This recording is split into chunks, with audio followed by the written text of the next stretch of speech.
What's up, Leafs fans, and welcome back to Leafs Digest. We are live breaking down game number 60 of the Toronto Maple Leafs regular season, defeating the Seattle Kraken here tonight 5-1. 3-game win streak for this Leafs team now as they begin this road trip that they're on. It's kind of a West road trip, but they come back. They're going to play New Jersey and then continue on this road trip. 37, 15, and 8 so far on the season for this Leafs team. There's a ton of trades here breaking today around the NHL, so interesting to see all the East teams loading up, still kind of looking at Carolina to see what they can get done. They were obviously a team that was in on Timo Meier, but then it was announced today they were out, and it looks like at this point Timo Meier to New Jersey Devils done. So we're seeing that. That was a player that was high up on the list of Leafs fans of who we'd like to go out and acquire, who could make an impact on this team. So for this Leafs team, sitting at where they are right now, it's interesting to continue to watch people kind of speculate what they might have to do going forward. We will definitely get into some of that here tonight, as I can imagine people will be excited about the trade deadline coming up this Friday. But as far as this one goes, we see the Matthews-Marner line reunited. Matthews-Marner and Bunting, and they go out and score 2 goals from Austin Matthews. Mitch Marner ends up with 3 assists here on the night for him. So good night for him. Good night for that line coming back together. The only caution that I have, and we can get into it throughout the show, is if Marner goes up and plays with Matthews, I do not foresee that O'Reilly, Tavares, Nylander line sticking together for long. I don't think it would be necessarily a successful line. I think you'd have to kind of hope that you're going to get another piece to fit in here, or you're going to go out and you're going to acquire, basically acquire Matthew Knies and bring him up, and he's going to be the piece that steps in and is able to fill in some of these gaps. But it was an interesting game. It was good to see the offense clicking the way that it was. 5 goals here tonight, all without goalie pulled, so all just legit goals from this Leafs team. Pretty good game all around. Even looking at Samsonov, his night here tonight. 1 goal against, 26 saves, a .963 save percentage. So good night for him. But before we get into anything else here, we do have a super chat, so we'll get into that right away. Super chat from Michael. Michael saying, getting upset of the other team beefing up the defense is a waste of the draft already. Gave up Dubas. If don't go for a meaningful trade on defense and the wing. A draft pick can be retained by trading players away in the future. So I think, Michael, what he's saying here in this super chat is essentially you're looking at these other teams beefing up their defense. The draft we've kind of thrown away with a lot of these picks that we've given up. At this point, you're basically looking at them saying, all right, forget the picks. Let's go in. Let's try to get some players. Let's improve this team and go for it this year. So interesting there from Michael. Don't necessarily disagree. I think at this point you are all in on these guys. You are all in on these players. So go in and try to win this year. You're looking at some of these other teams around you loading up, but that doesn't mean that this shouldn't be a year where you can yourself go out and load up and try to get better, especially ahead of the deadline. See what you can do about that. But if anybody out there is watching right now, you're enjoying the content, please make sure to subscribe to the Leafs Digest channel. If you are not already subscribed, it takes 2 seconds to do so. You just click that button, you just subscribe, and then next thing you know, you're getting notified for post-game live streams, as well as videos coming out, breaking down games, breaking down trade rumors, all that kind of stuff here on this Leafs Digest channel. So please make sure to hit that subscribe button and show some love to Leafs Digest. If you're watching right now as well and you're just already subscribed, you can help us out by hitting that like button on this stream. If anyone wants to call in tonight, send me a message. I'll send over a link for people to call in. You can let me know your thoughts on the game. Let me know your thoughts ahead of the trade deadline. We'll get into all of that, but I do want to break down tonight's game first and foremost before we get into a lot of the other stuff. Maxentius Decimus saying, Marner back with Matthews and those panicking can chill. Yeah. Look, Matthews hadn't gotten a point in a little while here.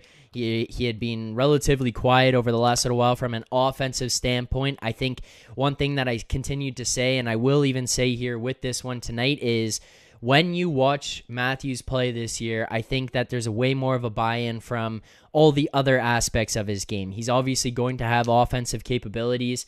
He's going to be able to score goals. he scores his 28th, 27th, and 28th here tonight. So it's not like he's a scrub for goals. He could still possibly get to 40, especially with this guy going on a heater if he stays with Marner. But the ultimate response here is that Marner is just a very, very, very talented playmaker. And basically what's going to happen is that whoever he plays with knows they're going to have opportunities to score, whether it be O'Reilly or Tavares or Matthews and Bunting. Those line mates are going to have opportunities. He is an assist machine, as our guy Devin Sr. is saying. He is a guy who can really start to get people up and going. And maybe this is just one of those things where it's like a spark plug for Matthews more than anything else. It's not necessarily, okay, we're going to keep Marner on this line. Maybe they shift things around. They change the outlook of things. You never really know how that could play out. But I think you see this one from Matthews here tonight where he does get this little jolt. He gets this kickstart. He looks good in this one from an offensive standpoint.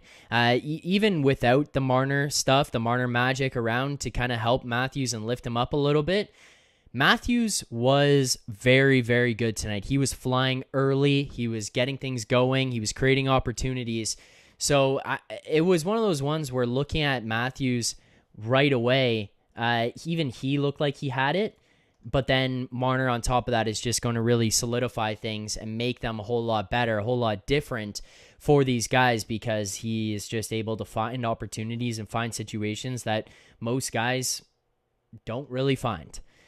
Super chat here from Joe Hill. Joe saying, really enjoying how strong Ryan O'Reilly is in the crease. Those first 2 goals were because he was able to hold his own. Ahem, maybe better than JT.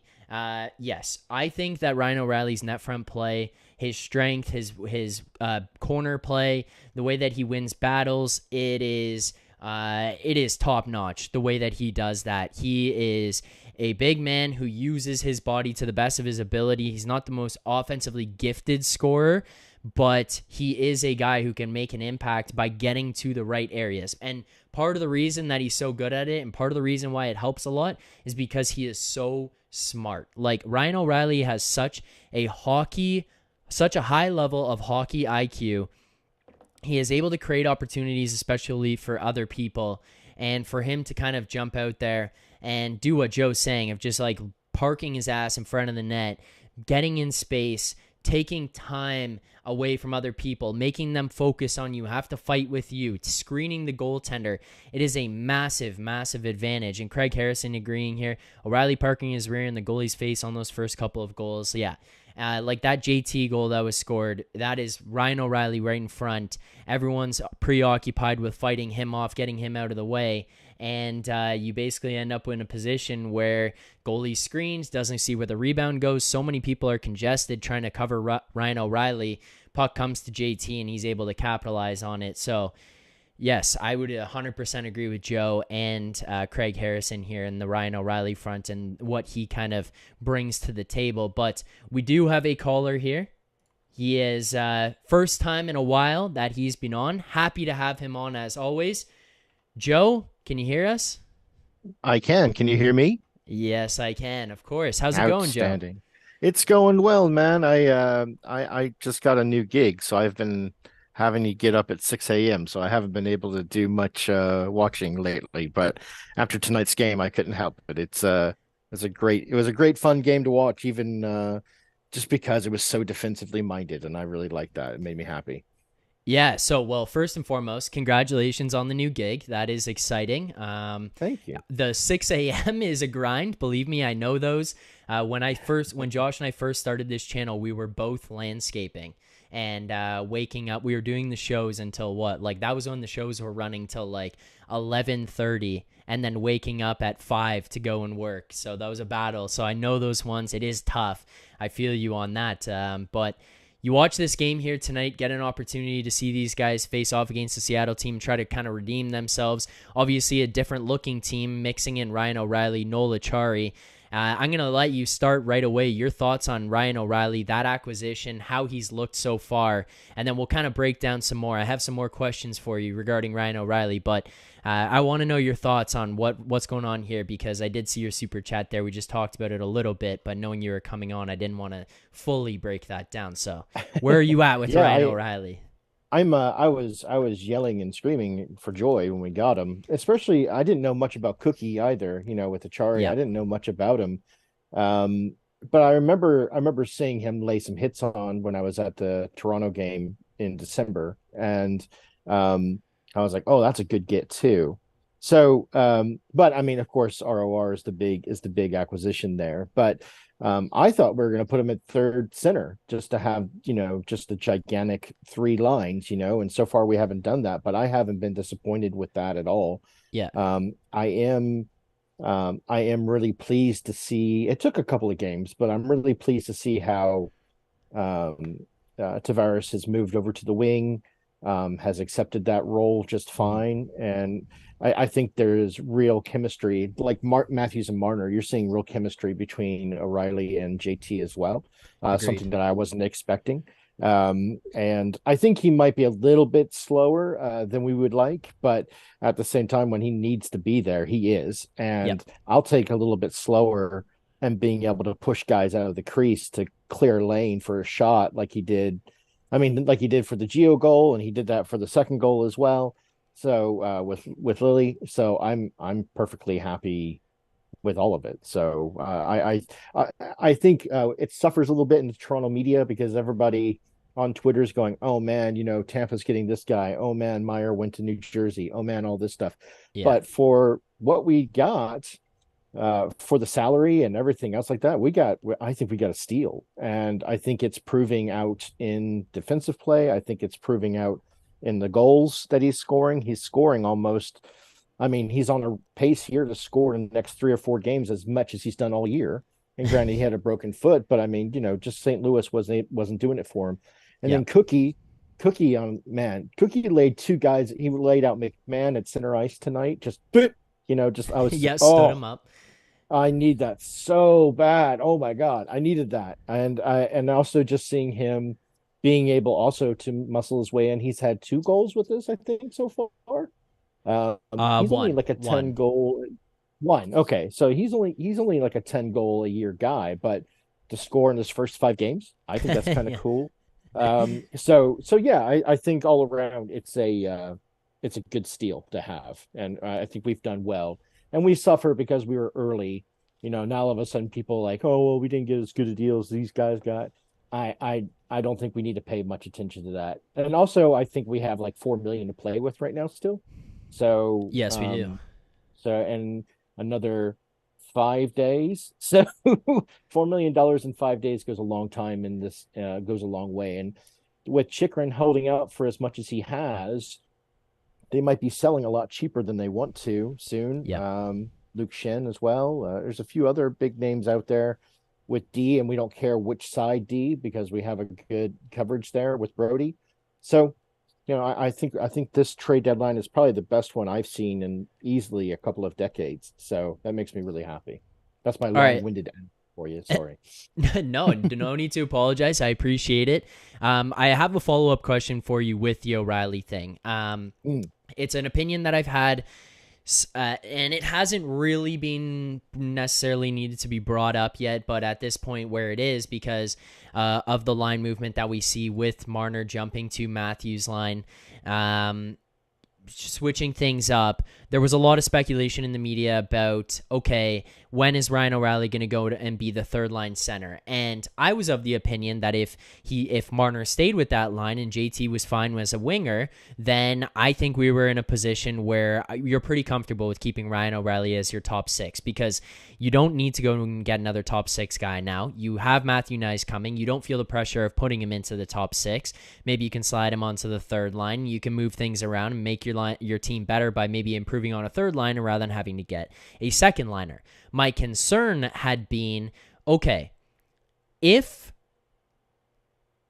Ryan O'Reilly is no longer playing with Mitch Marner,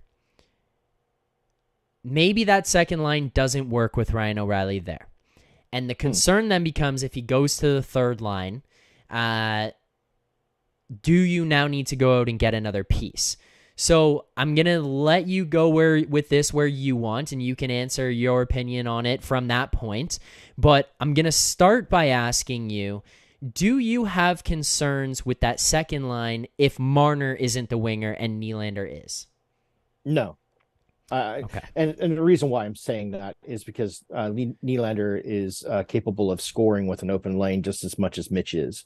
But I think that, to be honest with you, I think Nylander's style of passing is just slightly slower than Mitch's.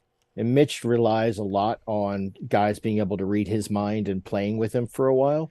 Yeah. And I don't think that O'Reilly's there yet. But I think that Nylander is very understanding of. I think Nylander has a better understanding of where another guy's mind is at. Whereas Mitch is going to play his game, and you got to kind of play up to him. I think Nylander can gel a little bit better, if that makes sense. Okay. So I think I'm not that concerned about the second line because we saw. Didn't we see a score from them tonight? I know that Nylander had a couple of assists tonight, and well, we saw JT score. We saw Nylander JT get did 2 score. Okay. assists. Yeah. So I mean, that's good performance from that line, and it's exactly what we need him to do. The question I would have, if with your concern, is if O'Reilly were moved down to the third, don't those concerns get multiplied with Yarncrook and whoever else we have on the center there, right? Are we going to move Camp over there? Are we going to continue to have Engvall there? They're slower of foot, but it's a very strong line. So that's very good, and it's kind of a good shutdown line. So my question would be, if we were to move him down to the third, would you have concerns with that?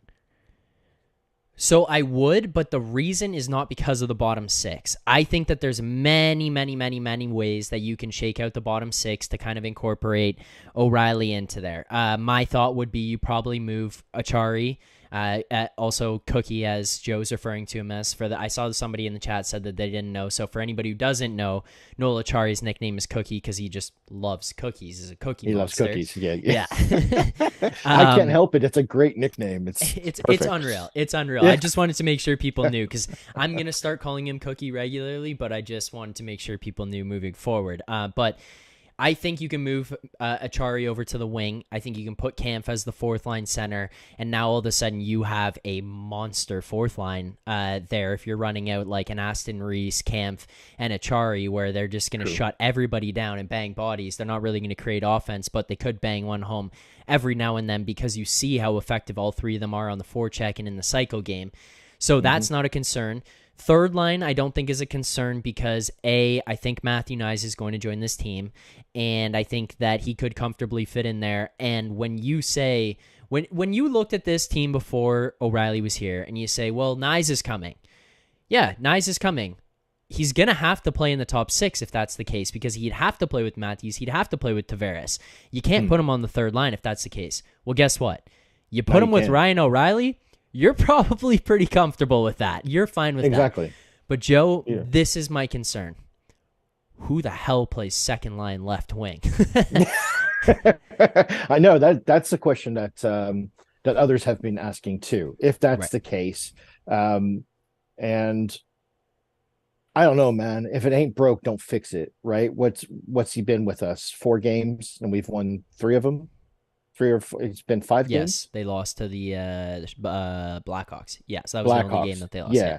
And Sammy was clearly sick in that one, and I don't know why they kept him in there for that long. That was so bizarre after the first and second goal, which were weak sauce from Patrick Kane, by the way. Anyway, they're weak ass goals. Let's all be honest, guys. So, and Sammy should have been pulled immediately. Put Wall in there. Anyway, but yeah, I think that for now, I think it's working. So I want to see what it's going to be like when we play Edmonton and Calgary. I think those are going to be the defining games for what we're doing. I'd like to see Matthews and Marner be reunited for those 2 games. I know we can beat the pants off of Calgary, because of the way we played tonight and the way we played against Minnesota, because they have a very boring shutdown style, and we have an ability to get past that anaconda like defense that just slowly chokes you out and hits you and hits you and hits you. You know what I mean? Yes. Um, Edmonton is, Edmonton's is like the Leafs were last year. Jack allows 3 or 4 in a row, and they have to play catch up. And honestly, they can do that with McDavid, but against a team like the Leafs, I'm not so sure. So I'm hoping that they put Jack in just so we get that kind of dramatic battle.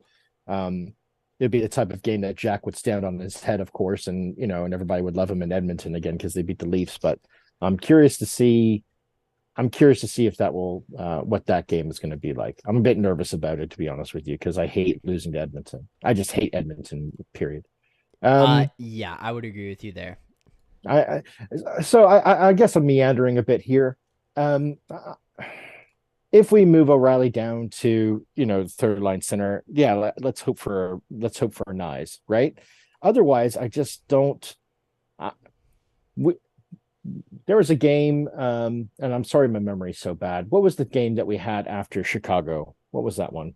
Oh, it was It was the Buffalo. Sabres game, yeah. Buffalo. O'Reilly, Yeah, 3 goals. and all four lines scored or something like that. Or was the first game that O'Reilly played all 4 lines scored? I can't remember which one it was. Um, but we've seen Camp start to find his game again a little bit. We're starting to see a little bit more output from Zach Aston Reese with another big guy with Cookie there. Um, yeah, I mean, I'm feeling okay. Even if we go up against Tampa or another bigger team, these next few weeks are going to kind of play that out and what needs to be done as far as shuffling it around, especially with Nyes coming in. So for now, I'm tentatively happy with what we got going. It's a surprise to me because I didn't expect JT to play so well in the wing, but I think we're doing good. So that's just my opinion right now. So when you watch this team, you're looking at they've made these moves. We kind of just dissected the entire the forwards, how they might shake out, how things might have to go if you decide to move things around line based, who would match up with who. But I'm kind of curious, especially as we are so close to the deadline now. We are rapidly approaching this. You're looking at this team. You sit here. Obviously, Dubas isn't done. You talked about the fact that there's $4 million left. Where do you go next? What is your priority ahead of Friday? You can get one thing. What is your priority? Well, I would have said D about 10 minutes ago, but then you brought up that interesting idea of O'Reilly going down to the third. Who the hell plays left wing? So, but there's not many left wingers left right now. I don't think there are inspiring contracts or can get a hometown deal. So I'm curious. I'm curious who would be available on short notice like that we could get and that they would be happy to play and they would gel real quick. Now that's Dubas's job. He's good at finding those guys. So Yeah. there is that. But God, man, I'm just kind of hoping for Luke Shin at this point. You Okay. know, um, I like that idea. And I guess we're all holding out hope for Chikrin. Maybe some miracle comes out of it or something like that. But Arizona loves cash, and they'd love not retaining salary. So, if they have that ability, there's that as well. So those would be the two that I would hope. Maybe another D guy that can play. Because I saw Gio and Riley tonight, and I was really happy with that pairing.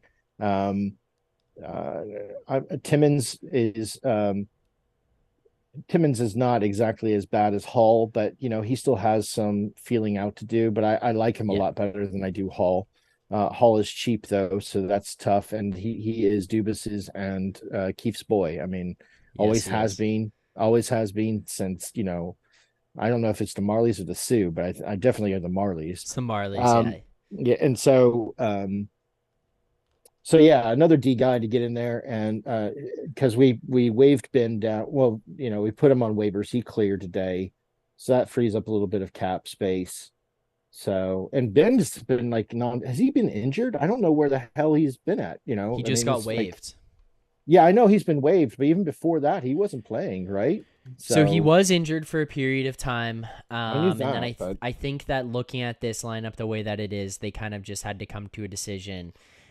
He's likely the odd man out. I think that they look at Timmins, they look at the progression that he's made, where he's at, the fact that you probably can continue to help his growth if he's here and if he's able to play. Because even like what you're talking about, I think that the problem with Timmins is some of the maturity on the decision making than it is mhm. really an IQ or anything like that. And the No, maturity yeah, in the decision making just comes with time. And we are fortunate here as Leafs fans and with this team to have seen it firsthand over the past 2-3 years with Sandin and Liljegren. What happened once they started playing more? Oh, all of a hmm sudden they're more reliable and they got a lot all of a better. sudden It's they're like, good. well, Yeah, imagine that. Like, you play against the best players in the world on a consistent basis. It's basically you sink step or up or you swim. don't. Yeah. Yeah, And it's like, all right, well, can you play? And if you can, then you're going to stay. If not, then get the hell out of here. So that's where it's at with that. But yeah, I think that they probably just look at Tim and slot him ahead. They're not going to carry the 8D, especially as we approach this deadline, and they're trying to open up some of that space. It makes things a little bit easier if a guy can be waved down and open up some more money ahead of things. So probably where it goes with Ben. It is difficult for me to kind of chew on that one a little bit because I personally do think Ben could be a guy that could have some impact in the playoffs. So we'll yeah, see but he where has things cinder go blocks then. for hands. He has cinder blocks for Oh hands. God, does he ever? But so did Labushkin.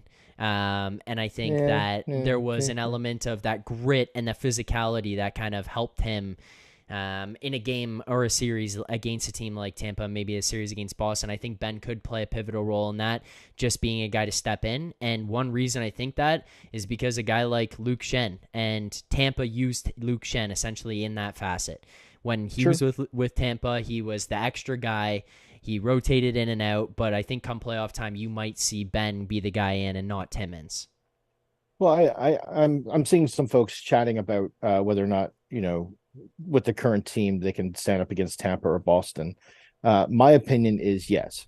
And the reason being is because what Tampa did last year with loading up as much as they did, we did with O'Reilly and with Cookie. So, and also, earlier in the season with Samsonov, I think that really he has been a very good backstop. I know the opinion on Murray is he's not reliable and all this other stuff. I think when you get playoff Murray, it's a lot different than regular season Murray. Mm-hmm. And that 45 save game that he had against Dallas, that is the Murray that you're going to get come playoff time. That is my opinion. I think he's more than capable of that. He has a cool head. He's been there before. So those two together, Sammy leading it and Murray backstopping, I think is going to be a lot better than what we had with Shelgren and with Jack. Um, and yeah, I mean, Cookie, I don't think people realize Cookie had like more hits. He had like previous game, 2 games ago, he had like 8 hits. The rest of the team had like six. Yep. So, and he's not getting penalties called on him, unlike Clifford. So I like that aspect about his game. He has a very clean game about him. With our current lineup, yes, I see them. If we get another pickup, like a good strong D who can lay hits out, or another winger that can lay out hits, absolutely. Boston is not invincible, nor is Tampa. They're a hockey team just like anybody else. Tonight, did Tampa lose to the Penguins tonight? I think it was I'll like pull it up pretty right now. nasty. I think that they did pretty bad. Yeah. 7-3. So yeah, 7-3. Guys, it's hockey. Yes, I get nervous just as much as the next guy when I talk about the playoffs, especially when it comes to Tampa. They have and Boston, because they have the refs on their side. They have players who know how to talk to refs, know how to handle them. They're charming. They get a lot of calls go their way. And whereas we can be a little bit piss baby sometimes, we just can. I mean, we saw that earlier with Bunting. Since Bunting has stopped yelling at the refs, he's been actually getting some calls, and Yeah. so have we, and we've been getting less calls on us. Um, so let's see, Steve, Joe Hill, do you feel confident against Tampa or Boston in the playoffs, or it doesn't matter who we play? I feel very confident against Tampa. Unless I know they're making a pickup here, probably from Nashville soon. but it's not nearly the same. They're not the same team as they were last year, guys. They're just not. And I think they're more vulnerable than they have been before. That of course they could trounce us, they couldn't. That's the playoffs. But at the same time, that is going to be a decent first round. Going up against Boston in the second round, it's going to be even tougher if we make it. But anyway, I saw the question, so Yep. No worries. All right, super chat here from Johnny. So we'll get this. We'll get your thoughts on this here, Joe, as well. But Johnny saying, unless they had a couple D and another forward, can you really see this team beat Tampa, then going into Boston and surviving that onslaught? I'll start with an answer. I think that the notion of a couple D is a little aggressive. I think that you're basically looking for a D, and to me, it would be a guy to play in the top four. And that would be the improvement that you look for. And I don't think that there's too much urgency to go out and try to get forwards here. I think if you can find the right one that fits, that you don't feel like you're giving way too much up for, then sure, go out and acquire that guy. Maybe it's a Colin Blackwell guy who can fit in and just be an upgrade over Engvall or be an upgrade over Kerfoot. And if it's an upgrade over one of those two guys, then maybe you're in a better spot. But as far as a couple D, I disagree with that. I do think they need to add still, whether it be on the forward front or on the defensive end, because I look at Boston, who goes out and adds Orlov and Hathaway. Hathaway's a very underrated pickup in that trade for them. That is a very good pickup for Boston. It is. Looking at Tampa, you're hearing they might add Jeannot. That's not going to be the only piece they add. They're going to add more if they do get Jeannot. So I think that it's not necessarily a matter of life and death in terms of like, oh, it needs to be this piece or else we're screwed. I think they match up well against these teams. They play up to them. We've seen them go toe-to-toe with them in the last couple of series, 7 games each. But in all, like, no, I'm not overly confident with the team the way it is structured right now. But the reason I'm not sitting here like smashing the panic button is because I think that they're adding more still. So I just think it's not done, and I'm excited to see what the moves are going to be to come. But Joe, your thoughts on this? Unless they add a couple D, as Johnny says here, or another forward, what are your thoughts on them surviving against Tampa and Boston in the playoffs? I think. You know me, and probably better than most of the chat does, but I'm a very optimistic guy when it comes to this. When it comes to this core, when it comes to this team, having been so close so many times and not being able to happen, I just think historically, each time we're adding pieces, we're adding steps. We're seeing more out of Austin both ways this year. We're seeing more out of all the guys with block shots and stuff this year too. That goes a long way. So. Yeah, I agree with you as far as I'm not hitting the panic button yet either, but we do already have an embarrassment of riches. And I think that the same problem we've been facing is who needs Kerfoot at $3 million right now? No one does, right? Yeah. No one's going to retain that salary. So they're just waiting for him to be at the end and, hey, we'll sign you for 1.5. That's what you're worth. Go from there, right? Yeah. So, I just don't see us offloading too much. And we can hope for the best. Some of them will step up as much as they can, which, hoping that like Kerfoot and Engvall can find a new gear. But right now, yes, I'm confident with our current team because we're playing those teams and we're giving them a run for their money just as much. We're not getting blown out by Boston. We're not getting blown out by Tampa this year. We've been playing up. Even the mid teams that we're seeing, like Minnesota and even Seattle. Seattle's not that big of a joke of a team anymore. They're fairly strong. Hackstall knows a lot of the plays and stuff, like knows the system pretty well, and though he sucks as a coach. But the way we saw the team come back last year against one of the games in Tampa and win it, right? I think it was game 5, come from behind, and that was a fight that we hadn't seen out of them a lot. We've been seeing that out of them all year long, and we've been seeing a lot more grit. So there's a lot of intangibles in that answer for me, but I think we are adding guys like Achare, like O'Reilly, who get what we're trying to do, and they're playing to that. And I think that's the most important key. And Well, Meyer Joe, also the was other thing in all of this is, sorry, not to cut you no, off, no, but the other no, thing no, on no, that no. is, um, guess who Noel Acciari has played for? The Boston Bruins. Like, he's Yeah, familiar with the way that they play in playoffs. He carries that with him. He fit them because he played that way. He brought the same energy to Florida. He brought the same energy to St. Louis. And now you're seeing it here in Toronto. And Ryan O'Reilly, this is a guy who wants to win. He left Buffalo because the losing and the way everything was going was making him hate the game of hockey. He didn't want to play yeah, anymore, and he was losing the passion for it. He goes to Colorado, regains passion, goes to St. Louis, or goes from Colorado, ends up on St. Louis, has the passion in St. Louis there, like wants to do it, gets it wins done the as cup. wins the cup. Like, you're looking at a guy who won a Conn Smythe. He's got that intensity, he's got that passion, he's got that drive, and you're adding these guys who they've been a part of it. They've been in the mix. Hmm. Noel Acciari lost to Ryan O'Reilly in the St. Louis Blues in the finals with Boston. Like, these guys have been there. They've done it. And those are two guys who have that playoff grit and style to their game. So, like, what you're saying of, like, yeah, these guys know what they're doing. They know what's going on here. They're going to be a part of it. Like, on top of that, they bring those intangibles that you're talking about anyways. And Hmm. they've already got them mixed in. So I think that that's a good thing. I do have a I super think, chat here, so I want to just quickly get to yeah. that. I'll just shout it out. There's no question here, but super chat from Justin Gannon, and he did say, "What's up, Leafs Digest? Great game tonight. Plus, he won a Pro Line Plus on Jake Paul losing his boxing match tonight. What a day! Congrats on the win there, Justin. That's huge. I was rooting for Jake Paul to lose that one as well, so congrats to you for winning money. But yeah, sorry, Joe. You continue there. No, I think you're right. You and I will always disagree on Justin Hall, but I I have been watching him a lot more closely as far as what he's been doing for us for defense, and I agree with you. So my girlfriend calls him traffic cones. Sometimes he's just standing there and he doesn't.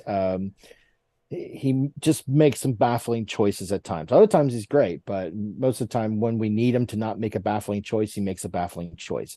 So I'm starting to come around to your side of that. So it would be nice to offload him along with his $2 million salary to somebody else. Yeah. But yeah, I think look, guys, we are not the Bruins. We are not San Jose. We're not other stuff. But whoa, what just happened to the screen there? Oh, okay, there it goes. Just wait. that's Just wait. that's a nice little that's a traffic cone thing there. But I guess I'm optimistic going into the next last full month going into March here. A lot more than I was last year. So, and maybe it's just because we've been burned so many times. I might be silly for saying that, but I don't believe that any team is unbeatable, and I think we are in the top three of the East for a reason, and we belong there. So I think that sums it up pretty nicely there, the way I feel. Stephen Beer saying here, Zach, by the way, when I went to Leafs outdoor practice 2 weeks ago, I was talking to Kerfoot. Such a nice and friendly guy. He told me Tampa series made me lose my confidence a bit. What are your thoughts? Joe, I don't know if you have any thoughts, but I'll give mine. That basically fits along to what I've kind of been saying with him all year, and it was very noticeable. Steven, I don't think you're a liar. I think it's kind of crazy that he told you this at the outdoor skate, and he just casually dropped that. But if he is as nice of a guy and as friendly as he is, then I'm not overly surprised. So, but I mean, that just fits into what we've been saying. The way that we saw this guy play at the beginning of the year. Look, I'm not like going to sit here and be the biggest Kerfoot fan, but I'm definitely not a guy who's sitting looking ahead of this deadline saying he needs to go.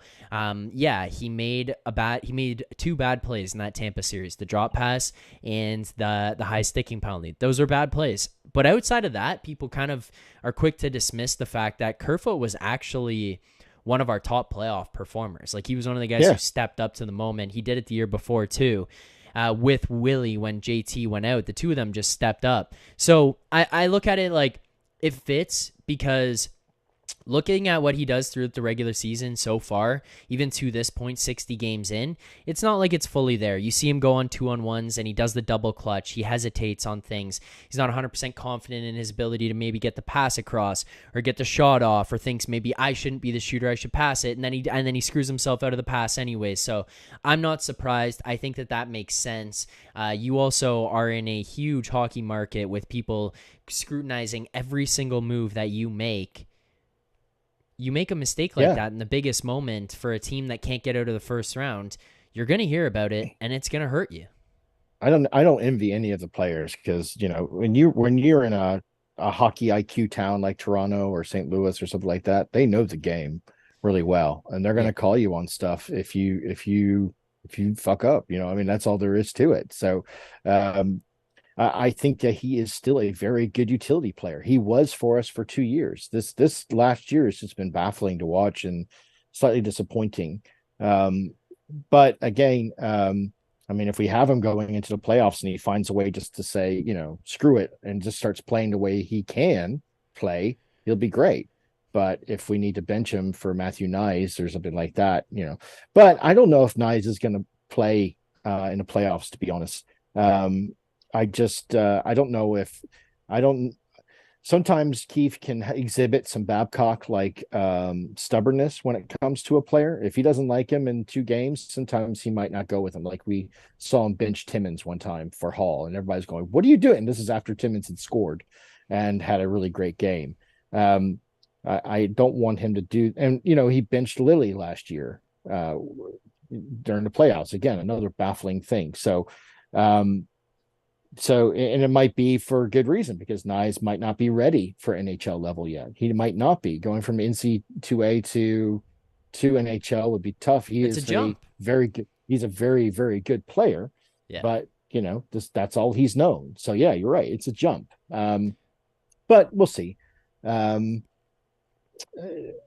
hope that maybe he might be able to fill that void on a third line or something with our ROR, but I feel like I'm repeating myself here, but it's just one of those things where that's how do you think I feel every night doing this show, having the same questions come in the entire time? I'm like, I might have said this. Yeah, it's just a lot in the air, I think, especially on this road trip. I think they can really iron some stuff out this road trip, because they're going to be out west. It's going to be a long grind. They're going to try some different things, maybe have some fun in order to keep things interesting. But I'm just hoping the next 2 games go really well. We come out uninjured, and then I'll be a lot less worried about it. Let's just say that. So if you guys are watching right now, you haven't hit that like button, please make sure to do so. We got 40 likes right now. There's 110 people watching. No reason we can't get to 60. Get the 60 likes there. Help us out here on the Leafs Digest channel. Again, if you're watching as well and you haven't hit subscribe, please make sure to hit that subscribe button. I have a question for you about something especially pertaining to this game, Joe. So we'll get to that, but real quick, Warrior Womp asking, what do you think of Leafs trading for $750K RFA Toronto native legend Michael Pezzetta? First and foremost, he's an energy guy for sure. I don't know too much about how well his skill would translate jumping to a Leafs team and if he'd be able to fit in. Like, I don't think it's a horrible move at all, but I do think that they like him. I think the team likes him. I think that the coach likes him. So I think it might be like a little difficult, but I will say this. If Michael Pezzetta gets traded to the Maple Leafs, I will try to have him on the Leafs Digest show. That'd be great. I have some contacts. I should have done it with Mete when he got traded here, but I don't have as much of a contact with Mete as I do with Pezzetta. So if Pezzetta gets traded to the Leafs, I'll see if we can get him on here. We can get his thoughts on joining the Maple Leafs. But yeah, I don't know. He's a Toronto native, right? Yeah. Pezzetta? Yeah. Yes, he is. I played minor hockey against him growing up. That's why. Okay. Yeah. Yeah, that's why I played minor hockey against him, Mete, Giovanni Smith, played against Chikrin, Sean Day, There was some crazy guys my age that were very good. There actually, you know what? I'll see if I can find it one day and maybe we could talk about it on the stream. But there was I was cleaning up my closet and found a bin of old game sheets from games that I was playing in. There Oh, was a game. You want to hear the most nuts thing ever? We had a good team here from Ontario. We go to a U.S. tournament. We're playing this team, and I look at the game sheet after. Here are the names listed on the game sheet. We lost 13-2, I believe it was. yeah. The players on the other team: Brady Tkachuk, Matthew Oh my Tkachuk, God. Clayton Keller, Logan Brown, and one other guy who's playing in the NHL right now. And I was just like looking at the sheet. I'm like, wow, that loss Well, makes sense. that'll do it. That'll Yeah, do yeah. And it. I on my team at that point in time was Robert Thomas. Like I was playing with Robert Thomas, and we still had that happen to us. Oh So my God. yeah, it was a tough one. It was a tough one. I've been But in a couple of lacrosse tournaments like that too, where I was the goalie, and we won a couple, and we definitely lost a few like that. When you go out of state, it's tough. we're So we're we're going on a tangent here, Joe. But you were a lacrosse guy. I was a goalie in lacrosse, and I was a goalie in hockey as well. So I came into hockey because I was a lacrosse goalie, and I was pretty good. And another team's coach was a coach of a hockey team. He's like, "We just lost our goalie. Do you want to play hockey?" I'm like, "Okay," because I was 14, and it's like, "All right, fine." And he gave me all of his pads, and I was like leather pads and like this wooden stick. It was amazing. Just old stuff, but you gotta make it work. It was fun. I had a good time. Yeah, Goody and I Um, were lacrosse guys, and we would go down to the tournaments in the States and play down there. Hell yeah, man. I love Yeah. I love lacrosse, man. It's great. It is unreal. Also, so by the way, Tanner Jeannot confirmed traded to the Tampa Bay Lightning. That just went through. I'm looking That's to not see if I can surprising. find Yeah. trade details here specific to what's going either way, but I just see an Elliot Friedman here tweet here now. Jeannot is going to TV. Nothing else included on that one. But Joe, the thing I want to ask you about, especially with this game here tonight, one of the biggest discussion points, and I was laughing about it getting ready for the show, knowing what was going to come, was people specifically even in last show on Friday night, we're concerned with the play of Austin Matthews. I started this Mhm. one by saying, yes, Marner alongside him is obviously going to help a lot. But one thing to note is Matthews was bringing a lot of intensity and drive prior to even Marner contributing to anything he was doing in this game here tonight specifically. Friday night, I Yeah. looked at him and I said, his legs look good. He looks like what he was doing. Like what he's doing is getting back to where he was before in terms of that dominant speed and size and getting around guys. And then you were seeing him go for drives like that tonight where he's just passing people at will. And then Marner obviously adds on to that, helps him out. You're looking at Austin Matthews, where he's been at so far this season, and then you look at the game he has tonight. He gets 2 goals. Did you have concern with Matthews? Do you have concern with Matthews going forward? And in your opinion, how much of this is just Mitch Marner factor being on his line? I'm not concerned about AM. I think I give him more leeway than anybody else because he's earned it, right? I'm not concerned about that. I think we are seeing a more natural pairing between Marner and him. Marner brings out the best in him. Even though Willie is great and can take assists all day long from Austin and stuff like that. Willie's quick passes and Matthews for some reason can just read them so much better than anybody else. I mean, they really do gel, and I think that has a lot to do with it. It is a very symbiotic relationship. Some people might think that's a weakness. I do not. I think that is exactly what's needed. People don't complain about Draisaitl and McDavid. They shouldn't be complaining about Marner and Matthews as a weakness either. I think the two of them just are remarkable, and we should thank our lucky stars we have them.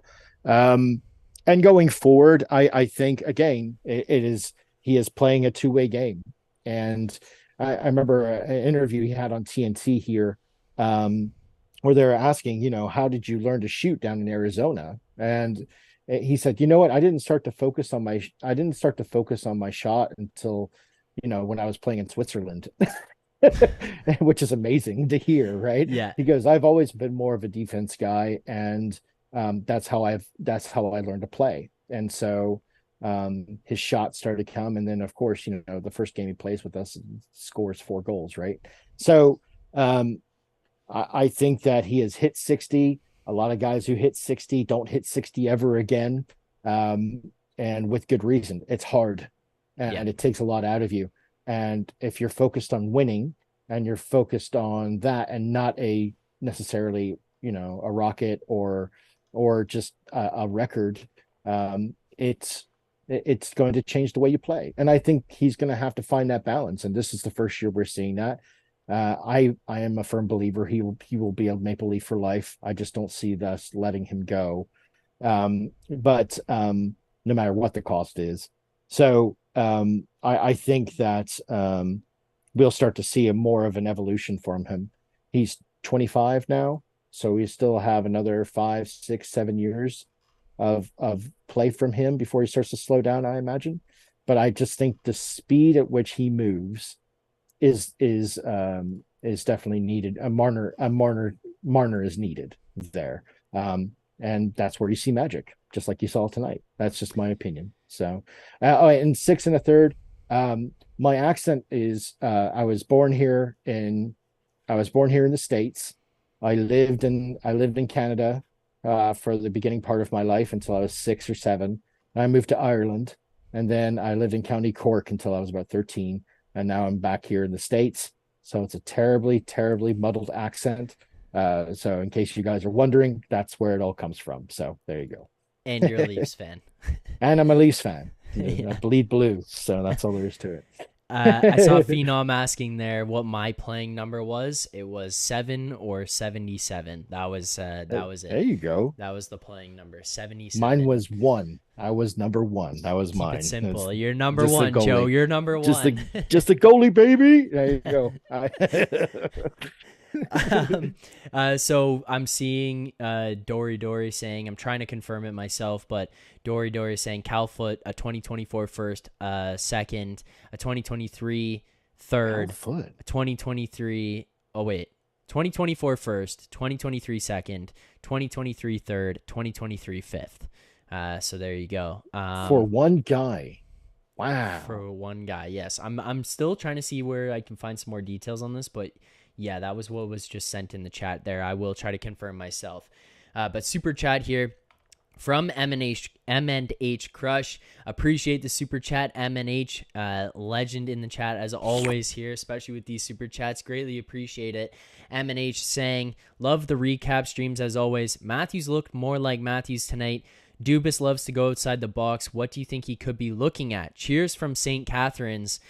Joe, I'm going to throw this one to you. Let's get creative with this one. One name that I'm being seen thrown around in the chat a lot. It was a name that I was looking for ahead of the season because I kind of sat there and said, that team's not going to be in the playoffs. Then they launched themselves into a position where they were competing. Now they've identified themselves as the sellers, and that would be the Washington Capitals. His name is circling around in the chat right now. Tom Wilson.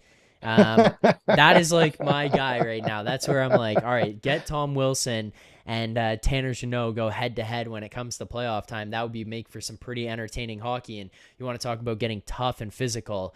Tom It'd Wilson be like the would Bash be that Brothers, right? Yeah, it'd it would like be a Bash Brothers mess. situation. Yeah. I mean, it would be interesting to see him come to Toronto, because then he could just make like the Rangers lose their shit, before That would be if pretty we funny. I didn't even play think him. about that. It would be really interesting to have him just there, just riling everybody up from the bench, and he's capable of doing it. I think everyone would love it, right? I mean, if it could be done, that would be amazing.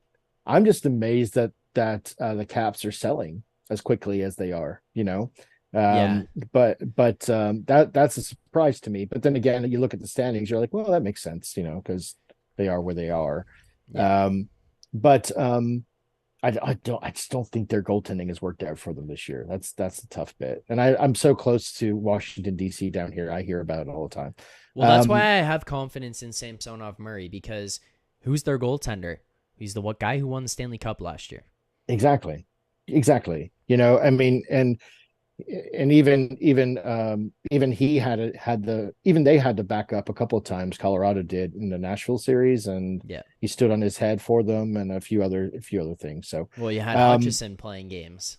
yeah, That tells good you old enough Mike, right there. Mikey. Anyway, yeah, Tom Wilson would be fantastic, right? I don't know.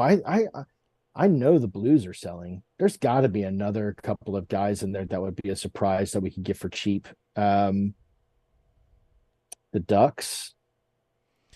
The Ducks have got to be selling as well. I don't know. I mean, I'd love to see McCabe come to us. I know that's been still rattling around and everything from Chicago.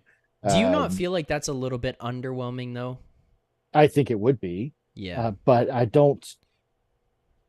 The only reason why I think it's underwhelming is just because of the state of play down there with them tanking.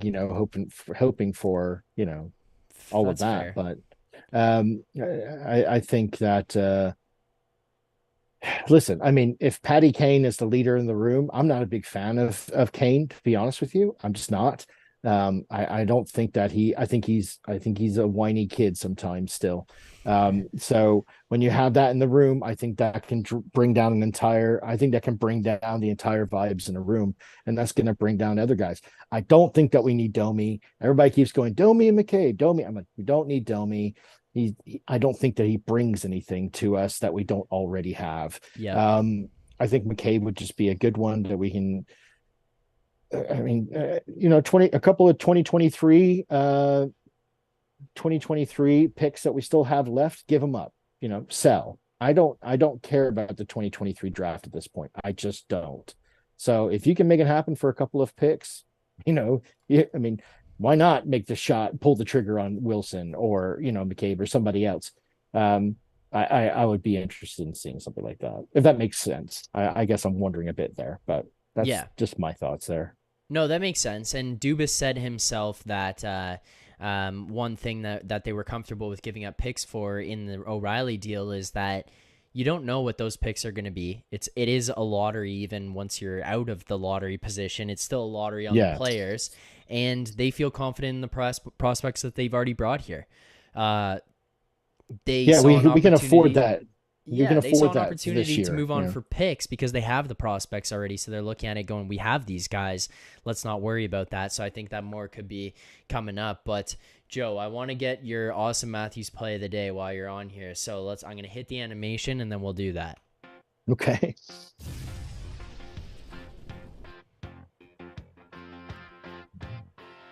All right. Awesome Matthews play of the day. Where are you at? I'll let you go first. um, you know what? That Geo goal was nasty. 5-hole goal. I loved it, and that's exactly what we needed. Right.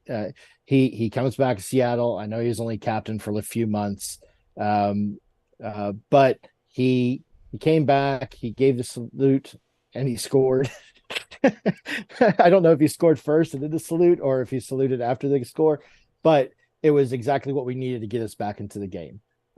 If he hadn't scored when he did, I think this might have been a different game. So it was definitely a momentum changer, and then it started the free for all where we got, because they were really squirrely at the beginning, and I think that really focused them in, gave them a little bit of a calm down move. So I know it's not as flashy as the Matthews goals, which I really loved, by the way. Sammy Yeah. made a couple of great saves. That Geo goal, I think, just as far as what it did for the momentum of the game, really, really put them on their heels after that first period. And we went on to outshoot them 18-5, I think, in the first. So I think that was like the first shot on goal we had, and we scored. So that's exactly what we needed. So I think that's a good pick, but I'm going with the Marner to Matthews backdoor pass. It was That beautiful. is mine. I just think it was such a beautiful pass, such a beautiful play. Create the turnover in the neutral zone, come back in basically in a three-man weave, attacking the triangle like your basic minor hockey stuff. Bunting down, Marner to Bunting, back down to Marner, and then he zips the pass across backdoor to Matthews, who taps it in the empty net. That's going to be mine. But I am seeing some in the chat here, so I'll give some of the shout-outs to them. But I'm seeing a lot of love for Samsonov. Should be love for him. He played a great game here tonight. Seeing love for the Matthews baseball goal, knocking it out of the air. A clutch save by Samu, and they were down by 1. So I think there was a bunch of good ones here tonight, especially even Phenom saying AM play of the day. Huge hit in the Kraken end, then immediately gets fed. Nice pass for second goal. Yeah, like Matthews played a great game here tonight as well, so definitely got to give him the love that he deserves for that. But Joe, last thing we'll do here before we wrap this up, I want you to give your grade of the game. Full experience from our guy Joe here on the show today. So we'll hit the animation and we'll get into that.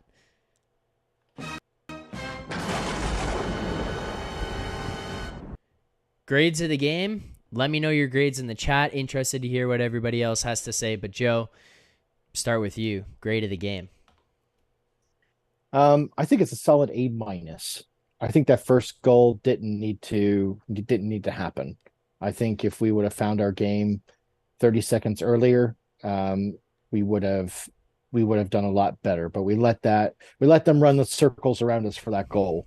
After that, though, defensively, it was really solid. A ton of stop passes. We turned a few over at the beginning before that first goal, and then the turnover stopped after that. We just locked it down. So a lot of great defensive play. We swarmed the net when we needed to.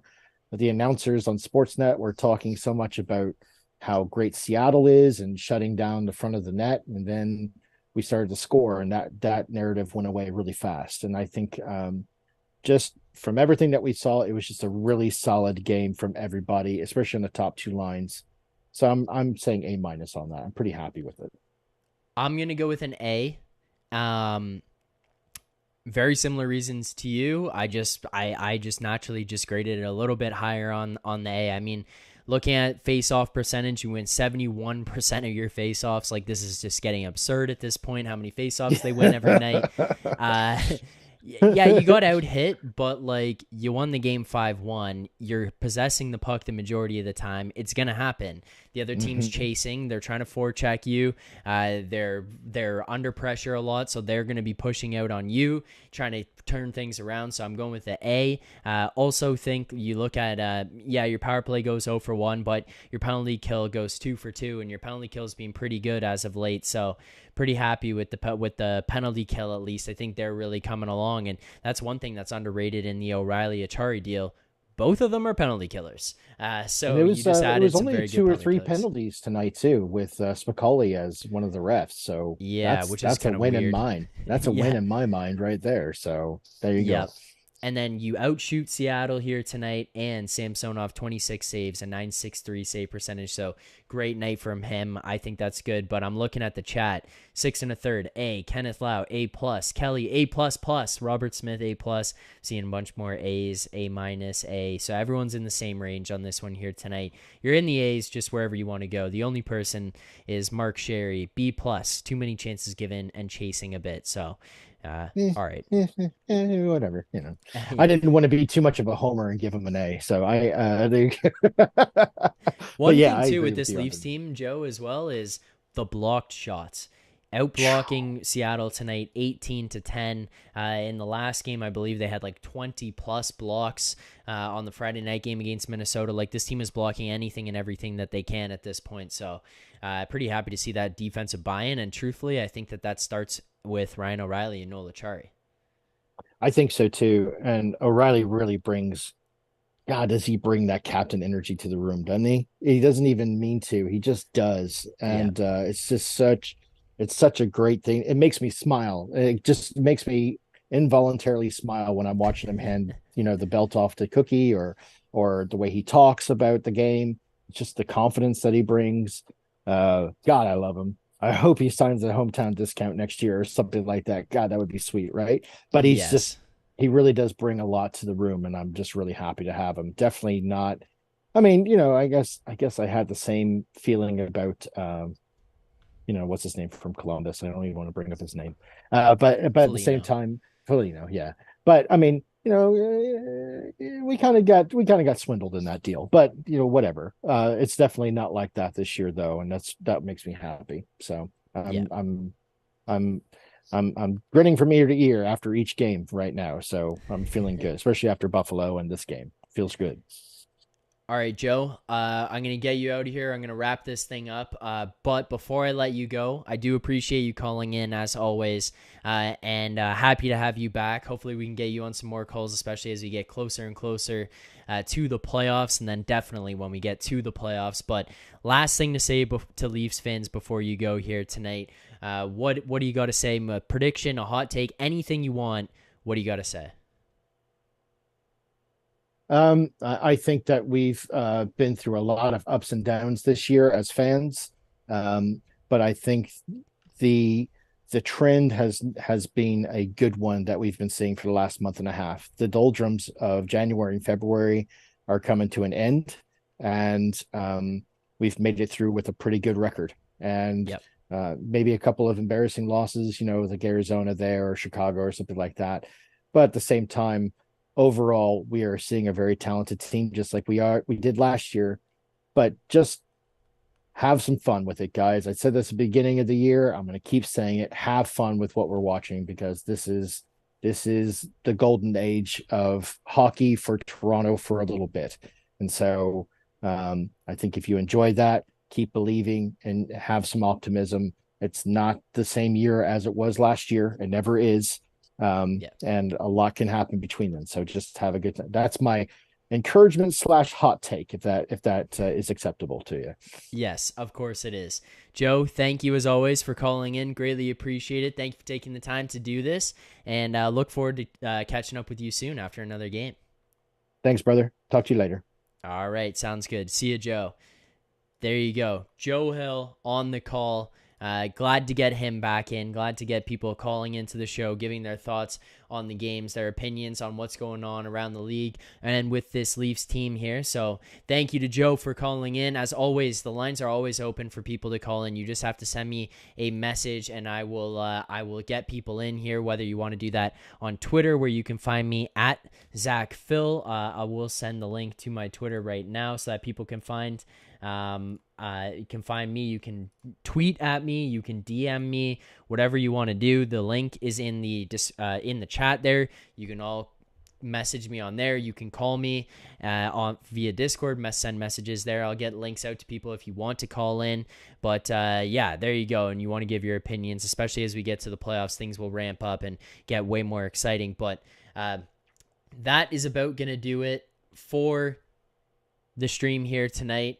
I greatly appreciate everyone who tuned in. As always, the Toronto Maple Leafs defeating the Seattle Kraken in Game 60 of the regular season 5-1, going to 37, 15, and 8 on the year. A 3-game win streak for this team starting on the road, facing off against Seattle tonight. Then they're going to be looking to go up against the Edmonton Oilers in their next game. Then they kind of come back. I believe that they play New Jersey at some point in there, continue it on.